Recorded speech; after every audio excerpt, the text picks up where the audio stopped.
Olá! Hoje vamos dar início ao planejamento e controle da cadeia de suprimentos. E nessa aula eu vou apresentar para vocês alguns conceitos introdutórios. Imaginem a seguinte situação. A próxima vez que você for abastecer seu carro ou moto, ou for com algum conhecido seu em um posto de combustível, pare e pense. Quando você chega ao posto, sempre encontra a gasolina disponível. Por quê? Ela sempre está lá? É lógico que algum distribuidor deve ter enchido o tanque do posto, mas antes disso, formou-se uma formidável cadeia a montante do posto, ou seja, uma cadeia para que se chegasse o combustível no posto. Então vamos do início. Primeiro, os geólogos devem ter prospectado e encontrado petróleo. A Petrobras deve ter perfurado e extraído esse petróleo.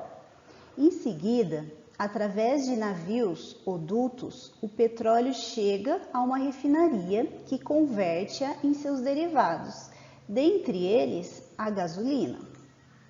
E finalizando, a gasolina ela é enviada de caminhão às empresas credenciadas pela Petrobras para armazenar e distribuir a gasolina à sua rede de postos. Então vejam aqui, ó, primeiro o petróleo foi encontrado, depois ele foi extraído, depois ele foi transportado e nesse primeiro momento, ó, transportado de navios ou por meio de dutos, até que ele chegasse na refinaria, que converteu em seus derivados, e aí essa refinaria novamente, transportou esses derivados para alguma rede de distribuição. Imaginem agora uma segunda situação. Imagine-se num supermercado em busca de um detergente. Você vai ao setor de detergentes e encontra uma vasta gama de marcas que competem por liderança em preço ou por algum tipo de diferenciação. Ao selecionar sua marca favorita, você ativou uma complexa rede de empresas empenhadas em gerir um fluxo de materiais. Para que sua marca favorita não faltasse na gôndola do mercado, pode ter adotado esquemas como armazenagem externa do tipo cross-docking para manter constantemente abastecido a gôndola. Cross-docking, gente, é quando se armazena o produto em algum armazém antes de chegar exatamente no ponto que ele deve chegar, que no caso seria o supermercado. Ou através de janelas de tempo, nas quais o distribuidor da marca ela leva a mesa, podendo vir até mesmo a colocar o produto na gôndola.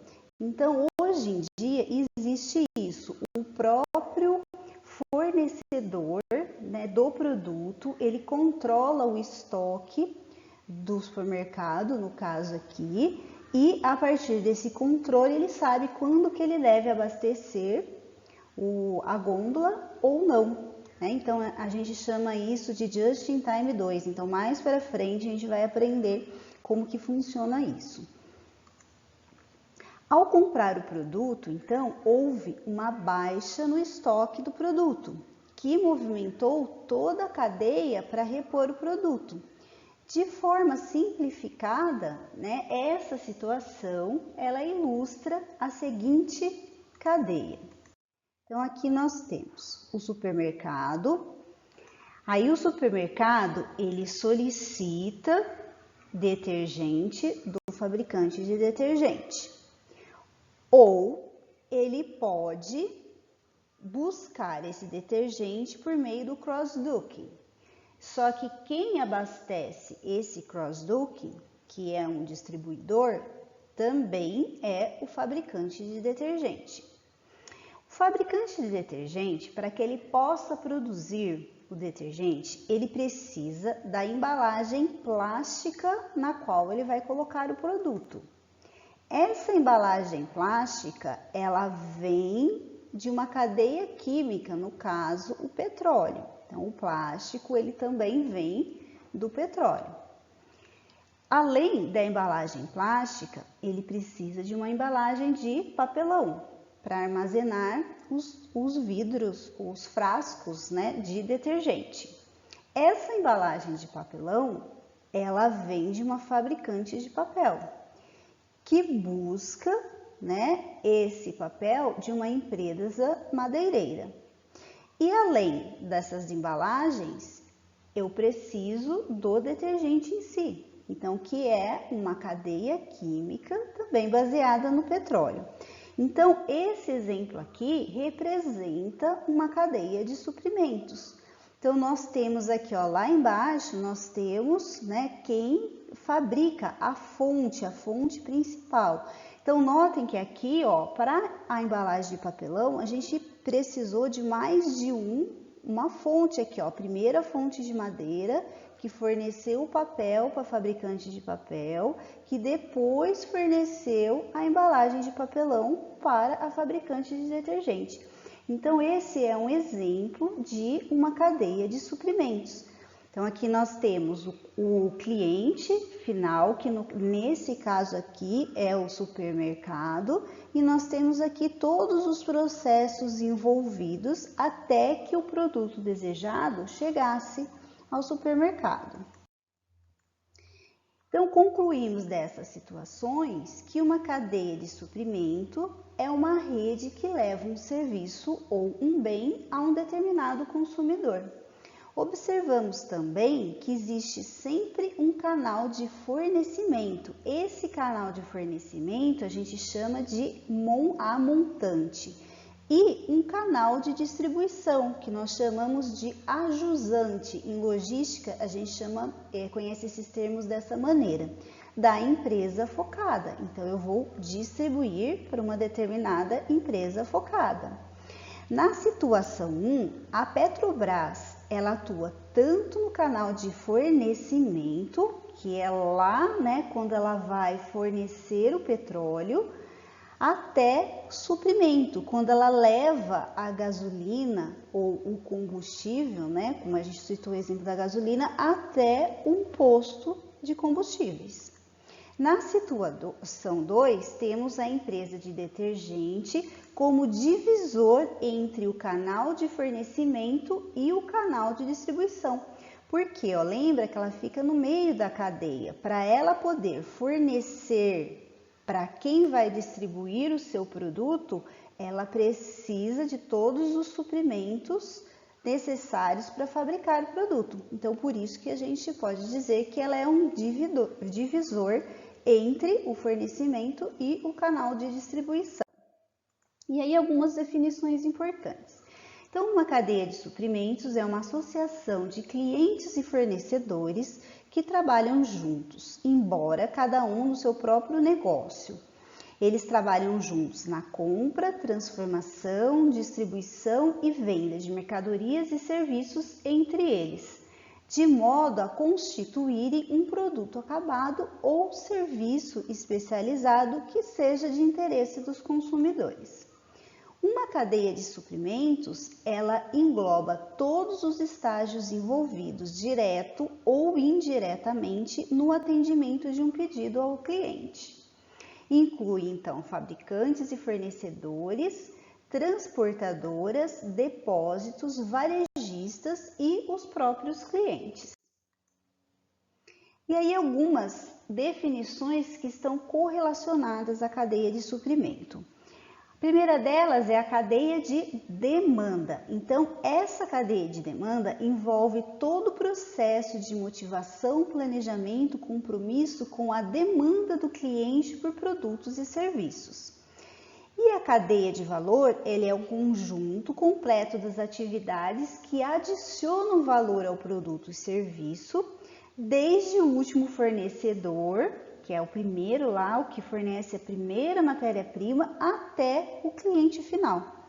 Então, no caso de produto, inclui toda a logística reversa, que, por exemplo, é o reuso, reciclagem, remanufatura, recondicionamento, canibalismo e, por fim, o destino final, que é o lixo industrial. Então, nós vamos falar também de logística reversa um pouquinho mais para frente. E como que esses conceitos se relacionam? Então, a cadeia de valor, ela é igual à cadeia de suprimentos mais a cadeia de demandas. Então, a cadeia de suprimento, ela vai olhar o fluxo de materiais ao longo da rede de empresas. Então, ela vai ser responsável por chegar todo esse material em qualquer uma das partes que ele esteja até o cliente final. E a cadeia de demanda, ela vai olhar o fluxo do pedido, que percorre no sentido inverso da cadeia. Então, parte do pedido do cliente para que eu chegue até a empresa fornecedora daquele produto. Uma cadeia de suprimentos, ela pode ser visualizada como uma rede de operações que envolvem produtos, serviços ou informações. Então, aqui nós temos as operações. De um lado, nós temos os fornecedores, que nós chamamos de a montante, e de outro lado, nós temos o cliente, que nós chamamos de jusante. Então, aqui, isso daqui a gente pode entender que é uma rede de operações. A cadeia, então, ela é constituída pela interligação entre esses elos, formando assim a rede que o opera. Então, fornecedores e clientes, eles cooperam entre si. Se eu não tivesse clientes, eu não teria que vender produtos. Se eu não tenho produtos para vender, eu não tenho fornecedores. Então, um coopera com o outro. A motivação para analisar, então, essa rede de operações está na possibilidade de compreendê-la e assim poder melhor administrá-la. Então, 3 ações são importantes para isso. Primeiro, configurar de forma eficiente essa cadeia de suprimento. Depois, definir a melhor localização para cada operação. E, a partir daí, administrar a capacidade de operação dessa rede. O que é a capacidade de operação?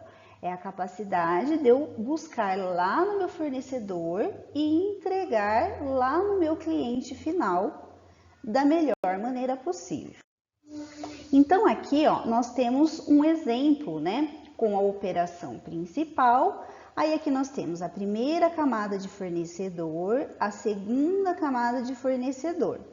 Aqui nós temos a primeira camada do lado direito aqui de clientes, a segunda camada de clientes e o cliente final. Então, se a gente pensar no exemplo do supermercado, Então, a operação principal seria o detergente, eu ter o detergente lá, a fabricação desse detergente. Então, como primeiro fornecedor, quem que eu teria? Eu teria o fornecedor da embalagem plástica, eu teria o fornecedor da embalagem de papel e eu teria a empresa a química, que vai ser realizada para a produção do detergente. Como segunda camada, por exemplo, vamos citar o caso da primeira camada, a embalagem de papelão, eu teria como segunda camada a empresa de papel. E como fornecedor inicial nesse caso, a empresa madeireira. Então, ela que partiu dela, que forneceu o papel para a empresa que faz papel, que forneceu o papelão para a empresa que vai produzir o detergente. E aqui, o que eu tenho? Eu posso distribuir esses produtos para um atacadista, por exemplo, e esse atacadista vai distribuir para uma rede de supermercados, então seria a segunda camada de cliente, e que vai distribuir para o meu cliente final, que vai ser aquele que vai efetivamente comprar esse detergente. Então, aqui notem que nós temos a gestão de compras e suprimentos, então temos que gerir tudo isso na cadeia de maneira eficiente. Além disso, nós temos que gerir a distribuição de um fornecedor para o outro e até que chegue no cliente final.